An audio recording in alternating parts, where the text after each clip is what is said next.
আজকের অনুষ্ঠানে অন্যতম বিশেষ অতিথি আপনাদের এলাকার কৃতি সন্তান।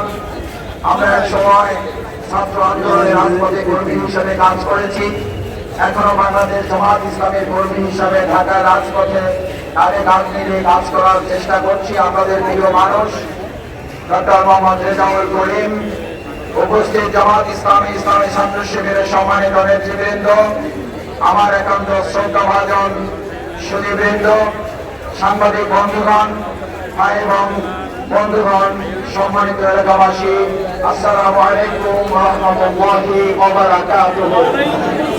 সম্মানিত ভাই এবং বন্ধুগণ, 2024 সালের 5ই আগস্টের পর যে নতুন স্বাধীনতা এবং নতুন স্বাধীন বাংলাদেশ আমরা পেয়েছি, যারা শহীদ হয়েছেন তাদের জন্য দোয়া করি আল্লাহ তাদের শাহাদাতের সর্বোচ্চ মর্যাদা দান করুন।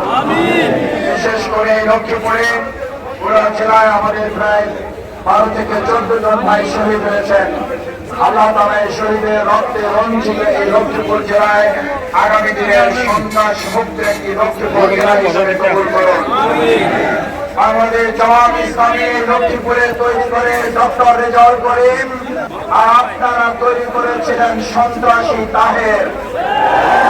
বাংলাদেশ জামাত ইসলামী তৈরি করে দেশের মানুষের সূর্য সন্তান, আপনারা তৈরি করেছিলেন দেশের ছাত্র সমাজের বুকে গুলি চালানো সন্ত্রাসী টিপুকে আপনারা তৈরি করেছেন। তাহের টিপুর জমানা শেষ, ছাত্র জনতার বাংলাদেশ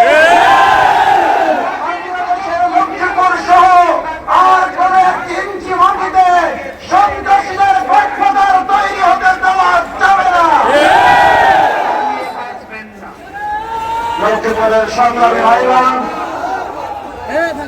বাংলাদেশ জামাত ইসলামী 2024 সালের 5ই আগস্ট আমরা নতুন করে প্রত্যয় নিতে চাই।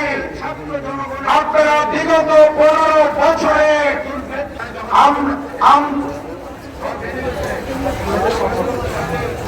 আমরা 2024 সালের 5ই আগস্ট নতুন করে বিগত 15 বছরে আমরা ব্যাংক তৈরি করেছিলাম অর্থনীতিকে সমৃদ্ধ করার জন্য।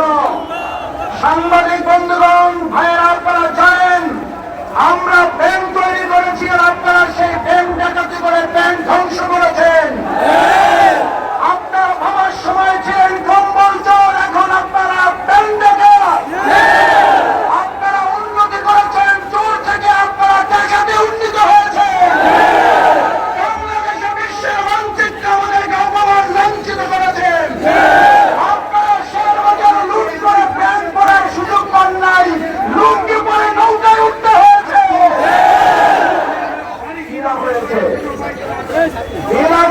ব্যাংক করতে পারলেন না, ডিজিটাল নৌকাও তো পাইলেন না। মাছ ধরার ছেলেদের নৌকায় উঠে আমাদের ছেলেদের অপমান করেছেন।